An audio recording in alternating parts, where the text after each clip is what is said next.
నమస్తే అండి. నేను మీ దేవరకొండ ఉమా. డిసెంబర్ 15వ తారీఖు దగ్గర నుంచి 30వ తారీఖు దాకా నడిచేటువంటి గ్రహ సంచారం ఆధారంగా ఏ రాశుల వాళ్ళకి ఏ విధంగా ఉండబోతోంది. ఎందుకు అని అంటే డిసెంబర్ 5వ తారీఖున గురువు అనేటువంటి ఆయన మారిన తర్వాత చాలా రాశుల వాళ్ళకి రాజయోగం పట్టడం, కొన్ని రాశుల వాళ్ళకి ఇబ్బందులు అనేటువంటివి, మరికొన్ని రాశుల వాళ్ళకి మిశ్రమంగా కనపడడం అనేటువంటిది జరిగింది. అయితే ఇదే కాకుండా ముఖ్యమైన గ్రహాల్లో రవి, కుజులు వీళ్ళు కూడా డిసెంబర్ మాసంలో ట్రాన్సిట్ అయ్యారండి. 7వ తారీఖున కుజగ్రహ సంచారం ఆల్రెడీ ట్రాన్సిట్ అయ్యింది. అయితే 15వ తారీఖు దగ్గర నుంచి 30వ తారీఖు మధ్యలో రవి అనేటువంటి ఆయన డిసెంబర్ 17వ తారీఖున వృశ్చిక రాశి నుంచి ధనస్సు రాశిలోకి ప్రవేశించారు. శుక్రుడు అనేటువంటి ఆయన డిసెంబర్ 20వ తారీఖున ఆయన కూడా వృశ్చికంలోంచి ధనస్సులోకి ప్రవేశించడం జరిగింది. మిగతా గ్రహ సంచారాలన్నీ కూడా యథావిధిగా ఉన్నా ఈ రవి శుక్రుల యొక్క ట్రాన్సిట్ వల్ల చాలా రాశుల వాళ్ళకి మంచి జరుగుతుందండి. బికాజ్ రవి అనేటువంటి ఆయన రాజయోగాన్ని కలగజేస్తారు.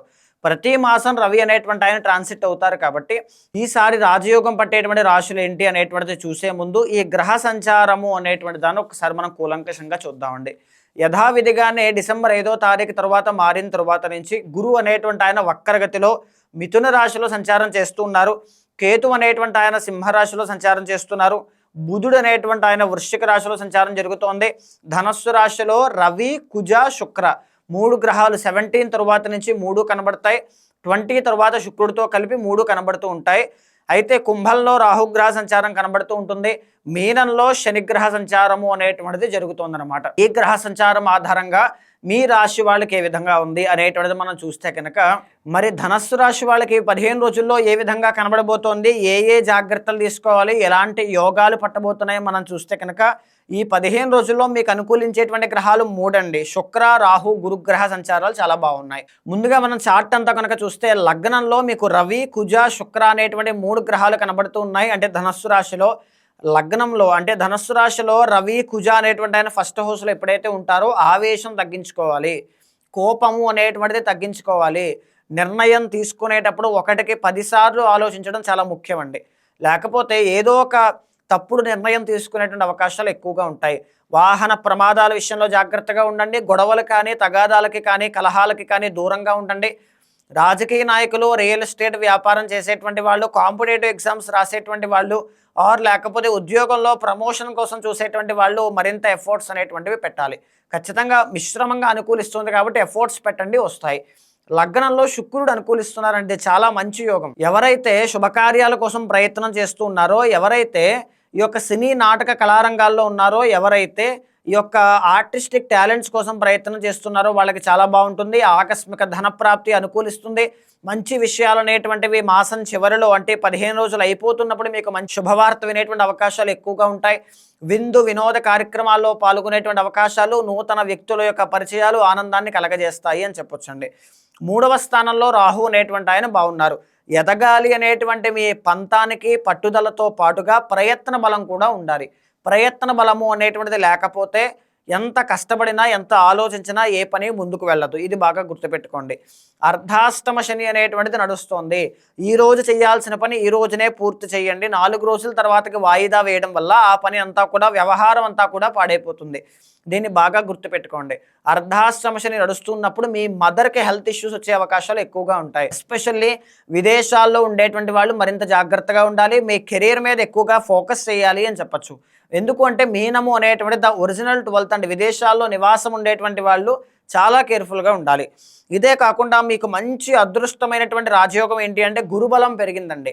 డిసెంబర్ 5వ తారీఖు తర్వాత గురుబలం పెరగడం వల్ల ధనస్సు రాశి వాళ్ళకి రాజయోగం పట్టింది. గురుడు ధనస్సు రాశి వాళ్ళకి 1st and 4th లార్డ్, అంటే రాజయోగ కారకుడు అనమాట. మీ ప్రొఫైల్ బిల్డ్ అవుతుంది.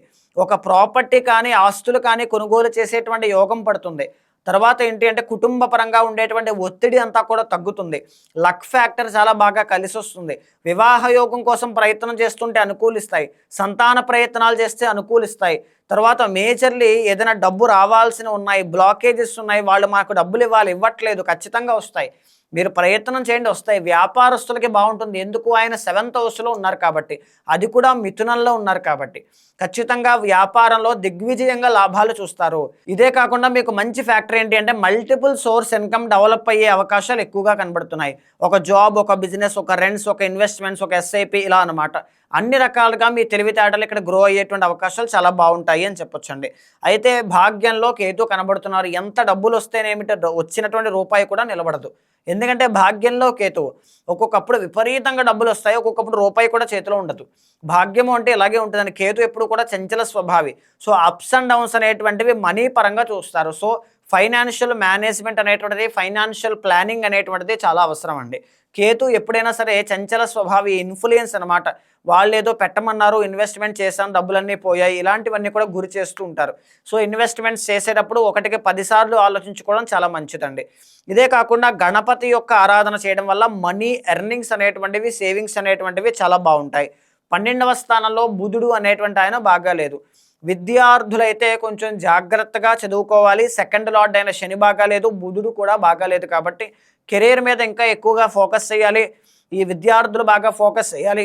కుటుంబం కోసం డబ్బులు విపరీతంగా ఖర్చు అవ్వడం కానీ, లేకపోతే శ్రమ బాగా ఖర్చు అవ్వడం కానీ, లేకపోతే బాగా ఆలోచించాల్సిన పరిస్థితులు రావడం కానీ, ఇలాంటివి కనబడేటువంటి అవకాశాలు కనబడుతూ ఉన్నాయి.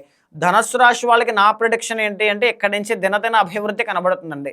ఈ 15 రోజుల్లో పెద్దగా మీకు ఏది కనబడకపోయినా రానున్నటువంటి రోజుల్లో గురుబలం పెరగడం కానీ, రవి కుజులు అనుకూలించడం కానీ అన్నీ కూడా చూస్తూ ఉంటే మీకు మంచి ఫ్యూచర్ కనబడుతోంది. ఈవెన్ బుధుడు కూడా మీకు రానున్న మాసాల్లోనే అనుకూలిస్తారండి, 10th లార్డ్ కాబట్టి. సో అప్పుడే మీకు వ్యాపారంలో కానీ, మల్టిపుల్ సోర్స్ ఇన్కమ్ యాక్టివేట్ అవ్వడం కానీ చాలా బాగుంటాయి. దీనికి తోడు మీ పర్సనల్ చార్ట్లో గురుబలం ఉండాలి. లగ్న ధనస్సు రాశి కాబట్టి బుధుడు అనుకూలించాలి ఇది వ్యాపారం బాగుండాలంటే. అలా ఎవరికైతే అనుకూలిస్తారో అద్భుతమైనటువంటి విజయాలు ఖచ్చితంగా చూస్తారు. సో ఈ మాసంలో తప్పకుండా గణపతి యొక్క ఆరాధన చేయడం కానీ, వెంకటేశ్వర స్వామి యొక్క దర్శనం చేసుకోవడం కానీ, శివుడికి పంచామృతాలతో అభిషేకం చేయడం కానీ చేయండి. అద్భుతమైనటువంటి విజయాలు చూస్తారు. సో చూసారు కదండి, మీ యొక్క రాశి వాళ్ళకి ఏ విధంగా ఈ 15 రోజుల్లో కనబడుతుంది అనేటువంటిది. ఇది మనం మాట్లాడుకునే ప్రతిదీ కూడా గోచార అంశం అండి. పర్సనల్ చార్ట్లో ఇంకా కూలంకషంగా మీరు తెలుసుకోవచ్చు. మీకు ఎప్పుడు వివాహం జరుగుతుంది, ఎప్పుడు సంతానం కలుగుతారు, లేకపోతే జాబ్ ఎప్పుడు వస్తుంది, అదృష్టం టర్నింగ్ పాయింట్ ఎప్పుడు వస్తుంది, ఇవన్నీ కూడా పర్సనల్ చార్ట్లో కనబడతాయి. అలాంటి వాళ్ళు ఎవరైనా ఉంటే మీకు కింద కనిపించిన నెంబర్కి కాల్ చేస్తే మా వాళ్ళు మీకు పూర్తి వివరాలు అందిస్తారు. మీ జాతకాన్ని చూసిన తర్వాత గోచారంతో సమన్వయం చేస్తూ ఏదైనా దోషాలుంటే శాంతి పరిహారములు ఆచరింపచేసి భగవత్ అనుగ్రహం కలిగేలా చేస్తాను.